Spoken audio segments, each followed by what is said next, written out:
สบายดีตอนเช้าท่านผู้ชมที่เคารพสบายดีท่านผู้ชมต้อนรับท่านเข้าสู่การรายงานข่าวภาคเช้ากับข่าวเช้าอรุณวันใหม่จากของข่าวโทรภาพแห่งชาติลาวข่าวเช้าในมื้อนี้พบกับท่านผู้ชมวันจันทร์ที่20เมษายน2026กับพวกเขาทั้งสองนำเสนอข่าวสุริวัลย์ผลเยี่ยมพร้อมด้วยข้าพเจ้าอานุมาลัทธิดาเจ้าท่านผู้ชมสำหรับข่าวเช้าในมื้อนี้เขาก็พี่หลายข่าวที่สำคัญมานำเสนอโดยเฉพาะเป็นภาพบรรยากาศของการเฉลิมฉลองบุญปีใหม่ลาวพศ2569มานำเสนอสำหรับข่าวเช้าทำอินนี่เขาจะไปที่ในวันที่16เมษายน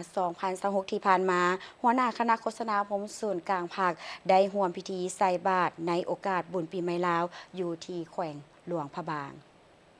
ตอนเช้าของวันที่16เมษายน2026นี้ซึ่งเป็นมื้อสังฆานขึ้นหรือมือเริ่มต้นสังกัดใหม่ของการเฉลิมฉลองบุญปีใหม่ลาวพศ2569กงกับมือแหม14ค่ำเดือน5ลาวท่านคำพันธ์เพื่อยวงศ์กรรมการกรมการเมืองศูนย์กลางภาคหัวหน้าคณะโฆษณาห่มศูนย์กลางภาคพร้อมด้วยภรรยา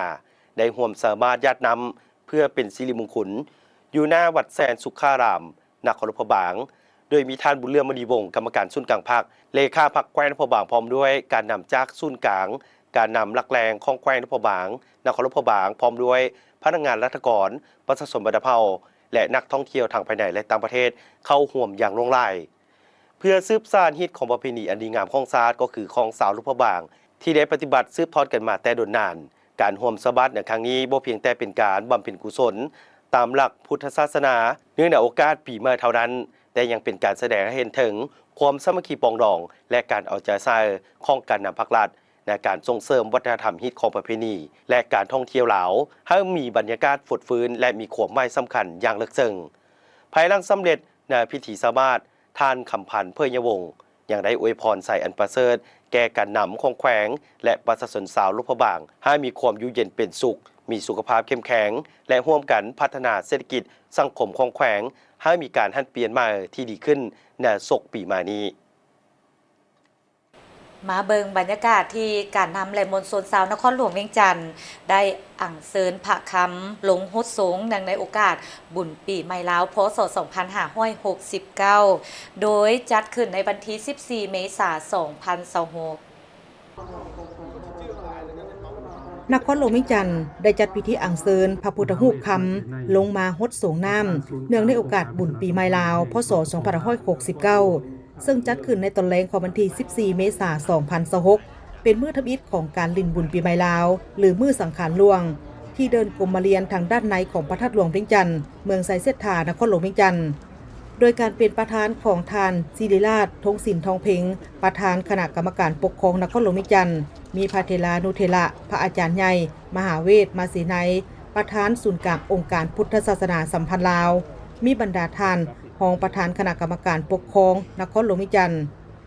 พร้อมด้วยบรรดาการนำเมืองไสเสถาหัวหน่วยธุรกิจบริษัทห้างห้านมวลชนชาวนครหลวงเวียงจันทร์และนักท่องเที่ยวเข้าร่วม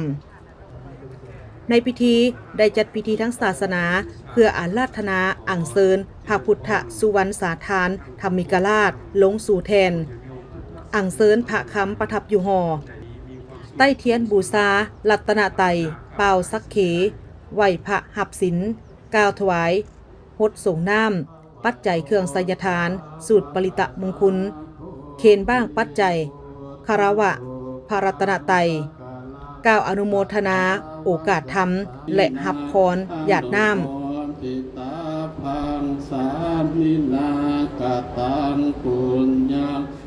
จากนั้นประธานพิธีพร้อมด้วยพระเทลานุเทระก็ได้ขึ้นไปอัญเชิญพระพุทธรูปคำลงมาสู่แทนเพื่อให้พระเทลานุเทระการนำและมวลชนชาวนครหลวงเวียงจันทร์ก็คือผู้ที่เข้าร่วมในพิธีได้มีการฮดสงน้ำอบน้ำหอมและน้ำสะอาดเพื่อให้พระพุทธรูปคำที่เป็นพระคู่บ้านคู่เมืองที่ประทับอยู่พระธาตุหลวงเวียงจันทร์ให้อยู่เย็นเป็นสุขตลอดไปภายหลังที่เอาลงมาให้มวลชนได้ฮดส่งน้ำตามฮิตของประเพณีแล้วก็ได้อัญเชิญกลับคืนสถานที่เดิมปีลาวปีนี้ขออวยพรใส่ประเสริฐมายังการนำภาครัฐพ่อแม่ประชาชนบรรดาเผ่าออกตนโยมที่ทั้งภายในและต่างประเทศได้เฉลิมฉลองปีใหม่อย่างมวลซื่นอิ่มอกอิ่มใจ อาตมาขอน้อมเอาคุณพระรัตนตรัยหมายมีคุณพระพุทธเจ้าคุณพระธรรมเจ้าคุณพระสังฆเจ้าคุณพระปรมี30ทัศจงมาบันดาลปกป้องคุ้มครองออกตนญาโยมตลอดฮอดการนำภาครัฐพนักงานทหารตำรวจไอ้น้องพ่อแม่ประชาชนบรรดาเผ่าขอมีความสุขกายสบายใจแข็งขาดปลอดภัยมีโชคมีไส้ปรารถนาอันใดขอให้สำเร็จขออยู่ซุ่มกินเย็นอยู่คำอยู่คูนอายุขอยืนยาวมั่นห้อยควบภาวันษาเด้อวันณะสีสดใสดังพระจันทร์เพ่งแจ้งสุขขอมีสุขล้นโลค่าเหินห่างพละแข็งเขื่อนเข้มเหมือนสร้างหมื่นตัวขอให้ทุกท่านทุกคนมีโชคมีไส้อยู่ดีมีแหงทุกท่านทุกคนโดยเทินสบายดีปีใหม่พร้อมนั้นก็ได้จัดให้มีพิธี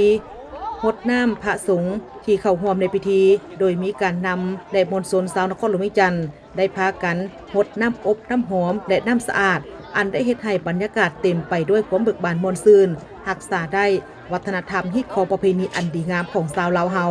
ซึ่งปีหนึ่งมีครั้งหนึ่งนั่นก็คือโอกาสบุญปีใหม่ลาวหรือบุญกุศสงกรานต์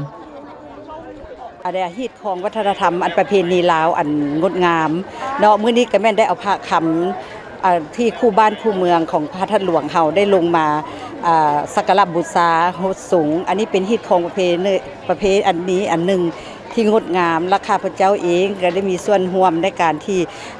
มาสักการะบูชาทุกปีค่ะข้าพเจ้าคิดว่ามันเป็นวัฒนธรรมอันหนึ่งที่งดงามและก็หวังว่าพ่อแม่ประชาชนลาวบรรดาเผ่าทั่วประเทศในโอกาสบุญปีใหม่ลาวนี้เนาะขอให้ทุกท่านการนำภาครัฐและการนำนครหลวงและพ่อแม่ประชาชนทั่วประเทศจงมีแต่ความสุขทั้งกายทั้งใจและปรารถนาสิ่งใดให้ได้ดังใจนึกแก่ปรารถนาก็ขอให้ว่าฮีตของประเพณีวัฒนธรรมอันดีงามของเฮานี้ขอให้ยืนยาวไปตลอดเพราะว่ามันเป็นประเพณีอันหนึ่งที่งดงามของคนลาวเฮาได้ฮุดสูงแล้วก็ได้กราบสักการะบูชาสงฆ์พระสงฆ์กันแล้วก็เป็นการฮิตของอันนึงของพ่อแม่ประชาชนบรรดาเผ่าทั่วประเทศเจ้า5 โมงก็ได้มนต์พระ30 องค์มาทำพิธีสูตรเพื่อเอาพระคำลงมาฮดสงฆ์ตามประเพณีฮิตของลาวเฮาแต่ดึกดำบรรพ์มาเนาะเฮากับบ่ปะฮีตให้มองบ่ปะคองให้เศร้านำพาประชาชนเป็นต้นแม่นอยู่เมืองไซเสถา48หมู่บ้านแล้วก็การนำภาครัฐนครหลวงและการนำขันศูนย์กลางกับมาร่วมข้าพเจ้าในนามประธานบริษัทเพชรบัณฑิตก่อสร้างที่ได้รับสัมปทานตั้งแต่450 ปีมาฮอดปัจจุบันก็ได้คำสู่เนาะเรื่องท่านหลวงแล้วก็ฮีต12ของ14ฮีตนี้ความเจียงมาตลอดก็บ่เคยได้ทุกปีก็ได้เฮ็ดมาแล้วก็มีผลดีต่อประชาชนก็คือฝนกระตกถึกตามฤดูเนาะแล้วก็บ่มีอัคคีภัยต่อบ้านเฮา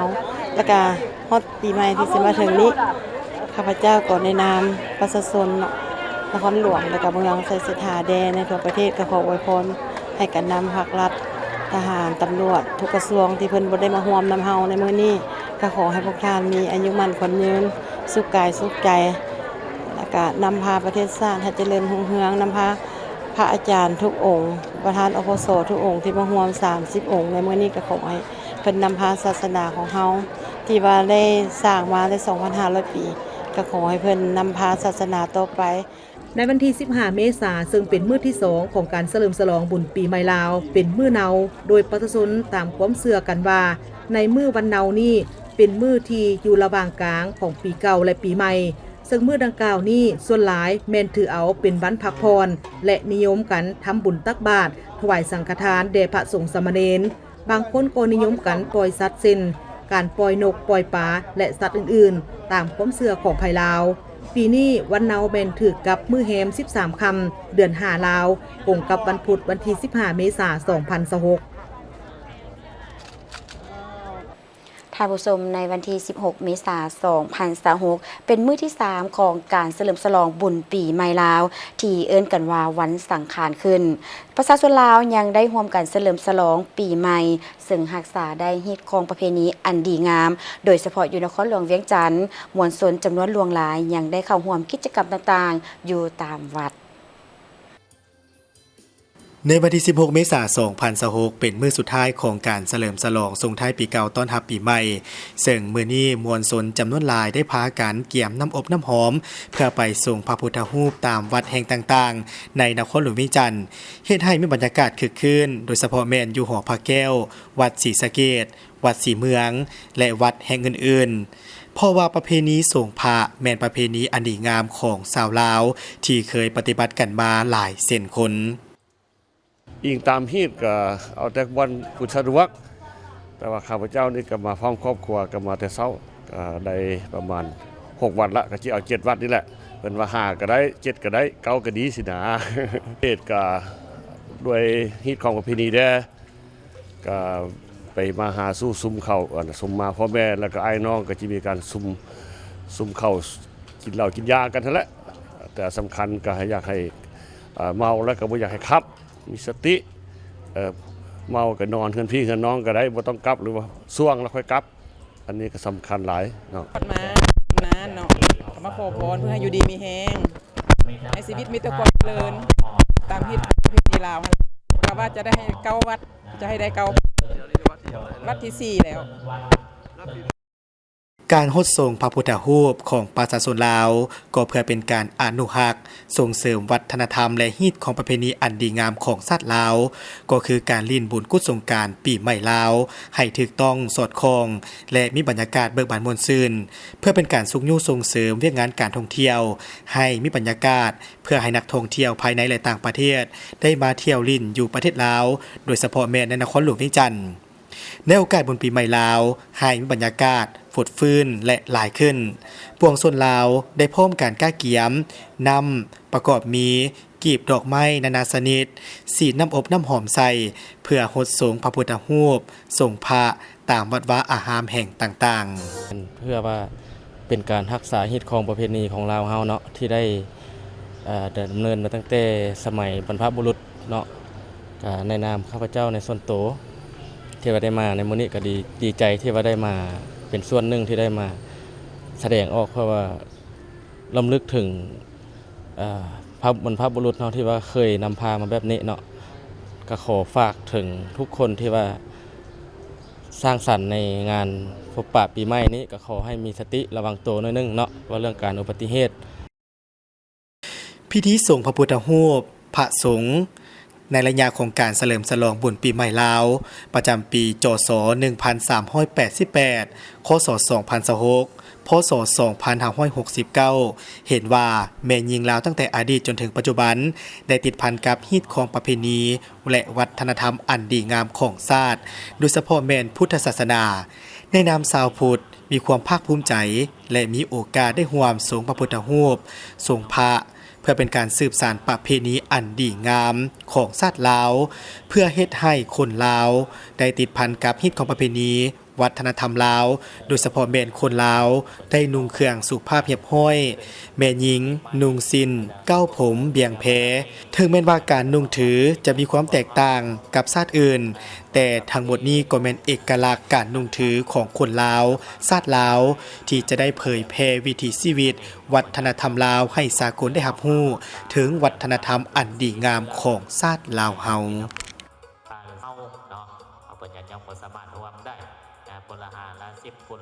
ท่านผู้ชมการเฉลิมฉลองบุญปีใหม่ลาวพศ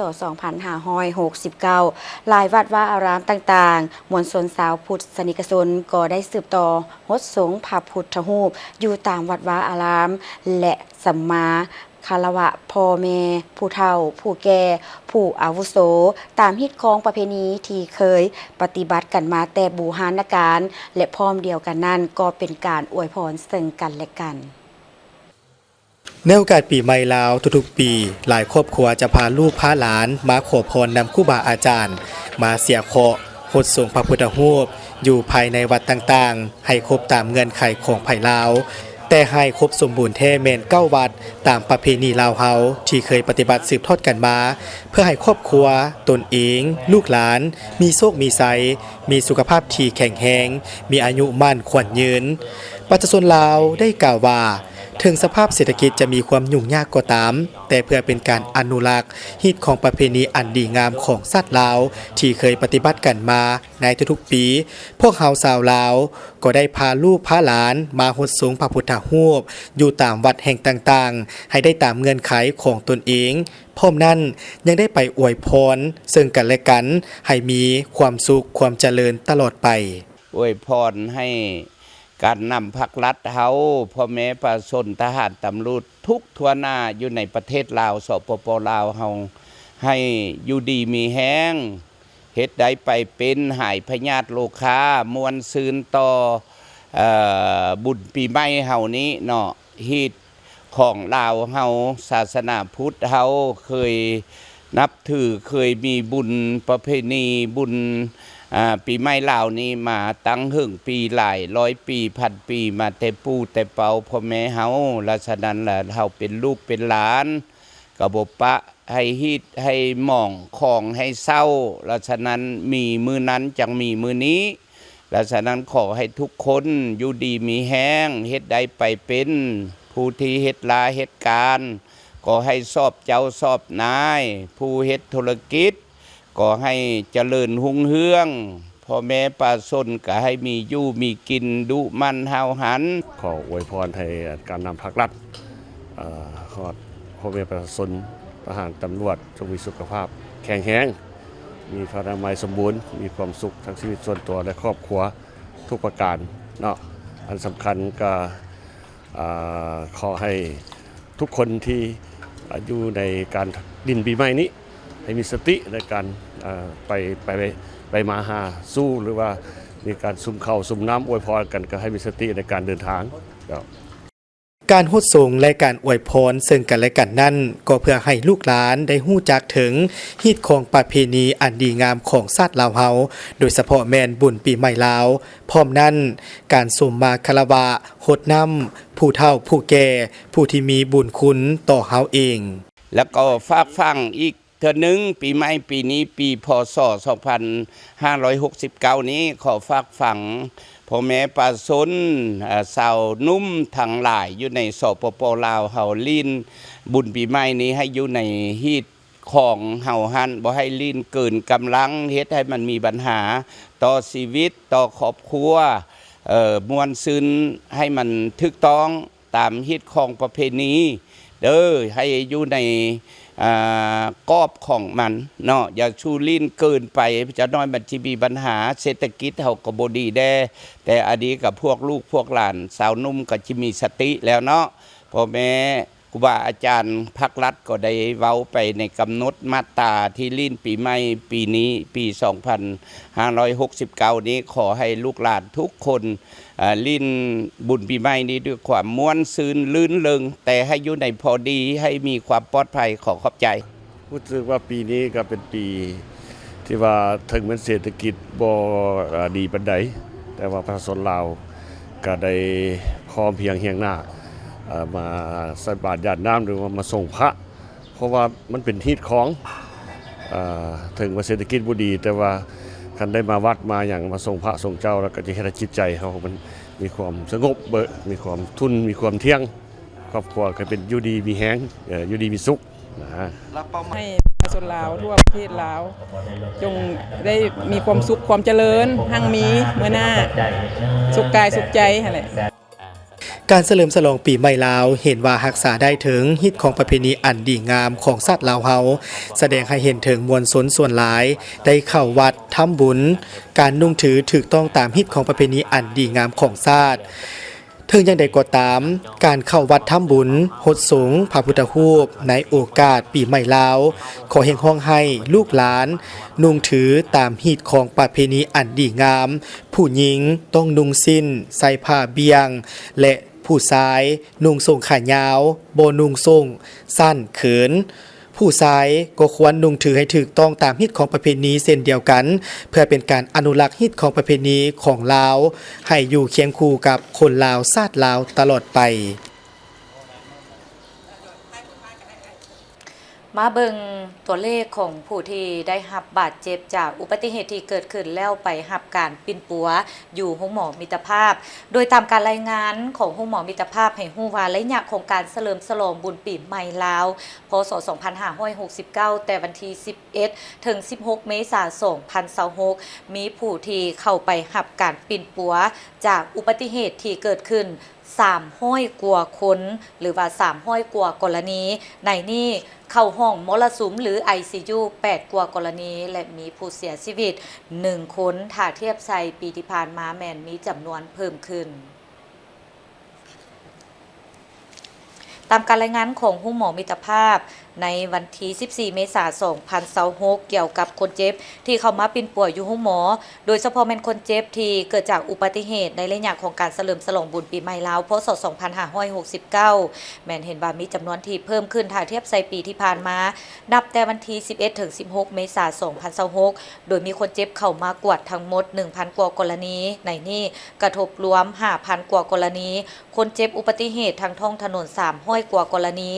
เป็นหญิงเกือบ100 กรณีเข้านอนปิ่นปัว68 กรณีเจ็บหนักเข้าห้องมรสุมหรือ ICU 8 กรณีและมีผู้เสียชีวิต1 กรณีพร้อมนี้ยังกวดเห็นว่ากรณีคนที่ใส่สารเบื่อเมาเข้ามาปิ่นปัว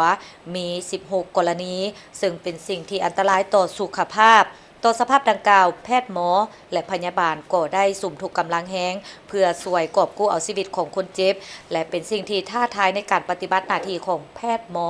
ด้วยความเป็นห่วงเป็นใยต่อสุขภาพของประชาชนและก็เป็นสิ่งที่บ่พึงปรารถนาที่เกิดขึ้นเคียงคู่กับระยะเดียวกันในเวลาเคียงคู่กับระยะเวลาของการม่วนซื่นฉะนั้นทุกคนควรมีสติหลายขึ้นในการใช้ชีวิตโดยเฉพาะแม่นการใช้รถใช้ถนนการดื่มสิ่งมึนเมาแล้วขับรถแม่นบ่ควรเด็ดขาดซึ่งเป็นการผิดต่อระเบียบกฎหมายและระเบียบของการสัญจรและบ่ควรใช้สารเบื่อเมาเพราะเป็นอันตรายถึงแก่ชีวิต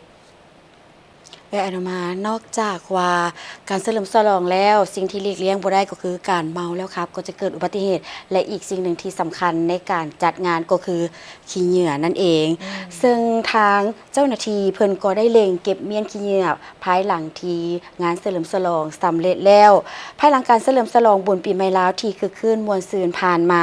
เริ่มแต่เช้าของวันที่17เมษายนพนักงานก็คือเจ้าหน้าที่ที่เกี่ยวข้องและบรรดาพ่อแม่ประชาชนได้พร้อมใจกันเล็งมือในการเก็บเมียนขี้เหงื่อและทำความสะอาดอยู่ตามบรรดาเส้นทางต่างๆโดยเฉพาะเป็นเขตที่มีการจัดงานที่ยิ่งใหญ่เช่นเขตสีหอมเขตแคมป์ของทาวจันทร์เมืองจันทบุรีนครหลวงเวียงจันทร์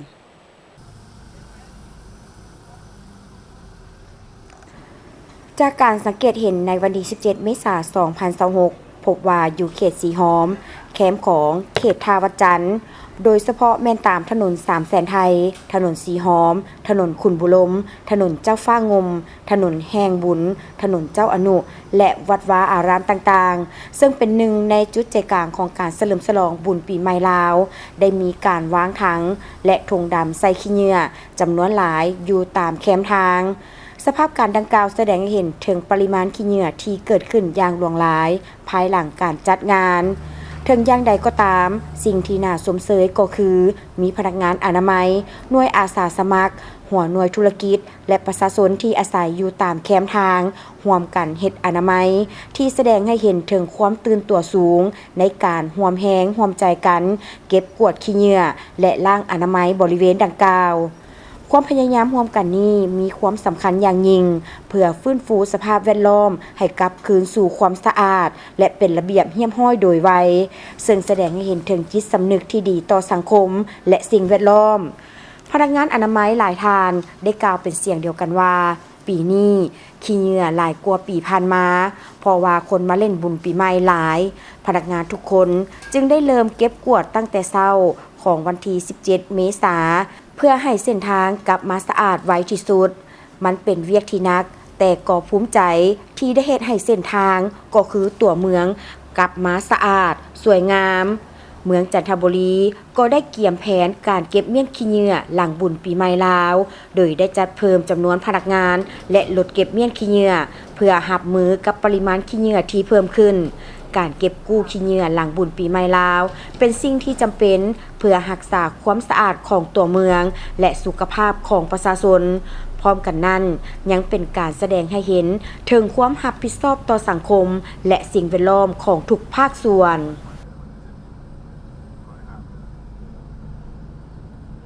มาเบิ่งบรรยากาศที่เมืองบริคันแขวงบริคำไซจัดพิธีแห่นางสังขารประจำปีพ.ศ. 2569เป็นเกียรติเข้าร่วมของทานสมใจแก้วสุวรรณเลขาคณะบริหารงานภาคเมืองบริคันทางเป็นประธานกิตติมศักดิ์ให้เกียรติเข้าร่วมของทานเลื่อนวิไลจันทราพันธ์รองเลขาคณะบริหารงานภาคแขวงบริคำไซทานวันเลินปุยไมนีประธานแนวราวสร้างชาติแขวงบริคำไซพระอาจารย์ปันอินทวงศ์ประธานองค์การพุทธศาสนาสัมพันธ์แขวงบริคำไซมีการนำคันแขวงคันเมืองพ่อแม่ประชาชนบดาเผาบานเทศบาลเมืองเข้าร่วมเป็นจำนวนหลวงหลายพิธีแห่นางสังขารอยู่เมืองบริคันปีนี้จัดขึ้นเป็นปีที่3ติดต่อกันซึ่งนอนอยู่ใน2กิจกรรมท่องเที่ยวลาวท่องเที่ยวบริคันขบวนแห่นางสังขารน้องนางทั้ง7ได้เริ่มจากสำนักงานห้องว่าการเมืองบริคันไปตามเส้นทางเลข 4B เลี้ยวเข้าสู่เส้นทางเทศบาลไปหาวัดบ้านหาดดอนคูนโดยเริ่มจากรถเจ้าหน้าที่อำนวยความสะดวกต่อด้วยขบวนกองกำลังนางสาวจับไปขบวนแห่คณะพิสอบคัดเลือกนางสังขารขบวนการขันมักเบงของการนำรถเครื่องเสียงของขบวนกองกำลังฟ้อนต่อด้วยกองกำลังฟ้อนทีมงานกุหลาบพันปีรถแห่นางสังขารกองกำลังนักเรียนครูอาจารย์เทศบาลกองกำลังมวลชนพนักงานทหารตำรวจรถเครื่องเสียงโป่งลางกองกำลังบานสีสวัสดิ์กองกำลังแห่บานวัดธาตุบานนาแฮนรถเครื่องเสียงโป่งลางบานหาดดอนคูนบานโพนมงคลและกองกำลังสามัคคีจากบานหาดโพโพนคำนาโอโพนทองนวลสมบูรณ์บรรยากาศของการแห่นางสังขารปีพ.ศ. 2569อยู่เมืองบริคันมีบรรยากาศเบิกบานม่วนซื่นถือโอกาสนี้เป็นการเต้าโฮมความสามัคคีระหว่างการนำกับพนักงานก็คือความสามัคคีปองดองระหว่างพนักงานและประชาชนบดาเผาชาวเมืองบริคันด้วยกันนอกจากนั้นยังเป็นการส่งเสริมฮีต12ของ14ของคนลาวชาวพุทธตื่มอีกจากแขวงบริคำไซมาเบิ่งบรรยากาศของการเฉลิมฉลองบุญปีใหม่พ.ศ.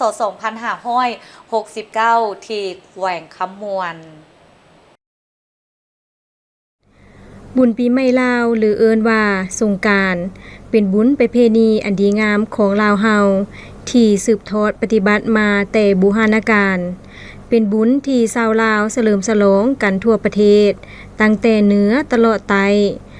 จัดขึ้นปีละครั้งเริ่มแต่วันที่14-16 เมษายนของทุกๆปีโดยบรรยากาศเบิกบานม่วนซื่นตามฮีตของประเพณีที่เคยปฏิบัติสืบทอดกันมาในวันที่14 เมษายน 2526กงกับวันอังคารแรม12 ค่ำเดือน 5 ปีมะเส็งวันสังขารหลวงพ.ศ. 2568และเป็นมื้อทำอิฐของการเฉลิมฉลองบุญปีใหม่ปีมะเมียพ.ศ. 2569เฉพาะอยู่แขวงขมวนแม่นมีบรรยากาศอันฟดฟื้นม่วนซื่นชาวแขวงขมวนได้พร้อมพากันลิ้นบุญปีใหม่ด้วยความเบิกบานม่วนซื่นรักษาได้มูลเสื้อฮิตของประเพณีอันดีงามที่เป็นเอกลักษณ์ของชาติมวลชนจำนวนหนึ่งก็พร้อมพากันไปรดน้ำพระพุทธรูปและขอพรอยู่ตามวัดวาอารามต่างๆเพื่อความเป็นสิริมงคลให้แก่ตนเองและครอบครัวบรรดาครอบครัวก็ได้จัดพิธีพบปะสังสรรค์และบาสีสู่ขวัญสมมาพ่อแม่เฒ่าแก่อาวุโสตามเงื่อนไขของไผลาวเพื่อแสดงถึงความรู้บุญคุณกตัญญูต่อผู้มีพระคุณนอกนี้อยู่ตามเส้นทางภายในเทศบาลเมืองทะแขกตามเส้นทางกุวรวงศ์โดยเฉพาะ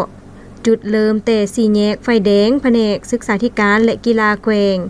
หาธนาคารส่งเสริมกสิกรรมในจุดดังกล่าวจะมีการบริการเครื่องดื่มดนตรีเวทีการแสดงลิ่นน้ำและอื่นๆ โดยเริ่มเปิดให้บริการแต่วันที่ 14-16 เมษายน 2026 เพื่อสร้างความเบิกบานม่วนซื่นให้แก่มวลชนและนักท่องเที่ยวพิเศษในวันที่ 16 เมษายน เริ่มแต่เวลา 14 โมงแขวงขมวน ขอเชิญชวนมวลชนนักท่องเที่ยวทั้งภายในและต่างประเทศเข้าร่วมกิจกรรมแห่สงกรานต์ตามตำนานบูฮาลาวและพิธีฮดสงเสาหลักเมืองตบพระทรายที่วัดนาโบเมืองทะแขก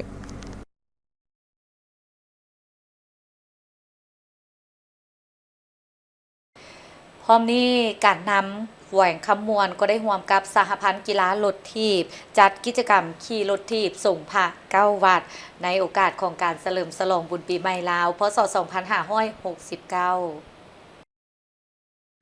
ในตอนเช้าของวันที่ 15 เมษายน 2026 การนำแขวงขมวนร่วมกับสหพันธ์กีฬารถถีบแขวงขมวนได้จัดกิจกรรมขบวนขี่รถถีบส่งพระ9 วัดภายในเทศบาลเมืองทะแขกเนื่องในโอกาสงานบุญปีใหม่ลาวประจำปีพศ 2569 ท่ามกลางบรรยากาศฟดฟื้นและเบิกบานม่วนซื่นโดยมีท่านเดชศักดามณีคำรองประธานคณะกรรมการปกครองแขวงพร้อมด้วยบรรดาการนำแขวงนักกีฬารถถีบและมวลชนเข้าร่วมอย่างคึกคืนท่านเดชศักดามณีคำได้กล่าวมีคำเห็นว่ากิจกรรมนี้มีจุดประสงค์เพื่อสร้างบรรยากาศฟดฟื้นในงานบุญปีใหม่ลาวพศ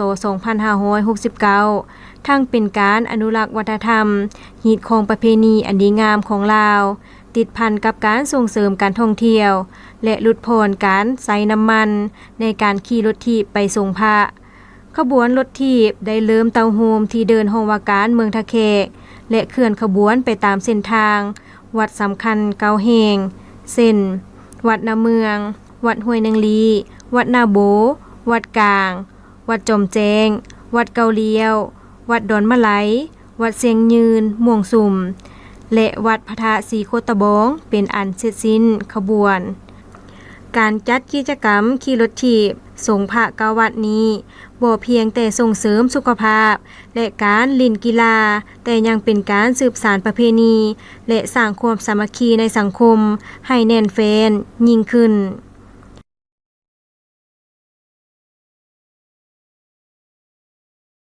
ท่านผู้ชมที่เคารพเฮาจะไปเบิ่งบรรยากาศพิธีแห่วอพศ 2569 คศ 2026 อยู่ที่นครหลวงพระบางพิธีแฮวอในมือสะข้านเนาหรือแฮวอขึ้นในโอกาสบุญปีมะลาวพศ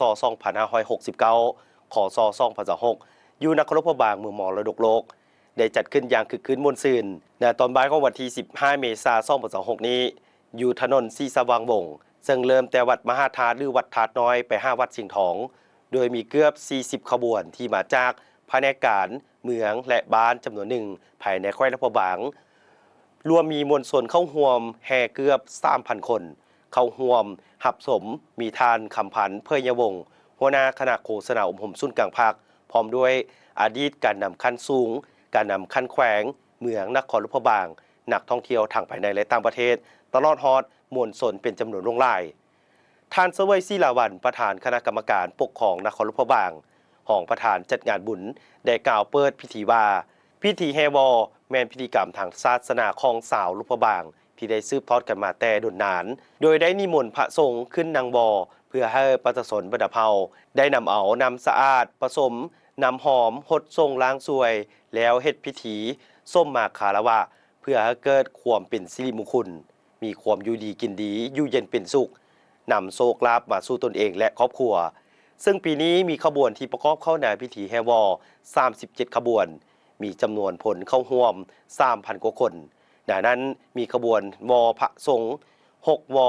สามเณร300 องค์ขบวนนางสังขารขบวนของบรรดาภายในการของแขวงขบวนจากบรรดาภายในบ้านในนครหลวงพะบางพิเศษมีขบวนแห่จากเมืองสิงห์เงินเมืองจอมเพชรเมืองปักอู่เข้าร่วมพิธีเริ่มต้นด้วยขบวนนางสาวถือป้ายคำขวัญต่อด้วยขบวนถุงซาดถุงทิวและถุงซาดของ10 ประเทศสมาชิกอาเซียนขบวนปูเหยื่อย่าเหยื่อซิ่งแก้วซิ่งคำขบวนเท่าแก่หญิงสายถือคันดอกไม้ขบวนวอพระสงฆ์ขบวนป้ายรางวัลและนำยศทีลูกพระบางได้รับ ในระยะผ่านมาขบวนจากบรรดาพนักงานของเมืองขบวนวอหนังสังขารขบวนของสนเผาและอื่นๆซึ่งแต่ละขบวนล้วนแล้วแต่ส่องแสงให้เห็นถึงขนบธรรมเนียมฮิตของประเพณีที่เป็นเอกลักษณ์เฉพาะของสาวลูกพระบางที่ได้รับการสืบทอดกันมาในทุกปีหมดเวลาสำหรับการรายงานข่าวภาคเศร้ากับข่าวเศร้าอรุณวันใหม่ขอบใจทุกท่านที่ให้เกียรติติดตามรับชมมาฮอดตอนนี้โฆษกทั้งสองพร้อมทีมข่าวลาทานผู้ชมไปด้วยเวลาเพียงเท่านี้สบายดี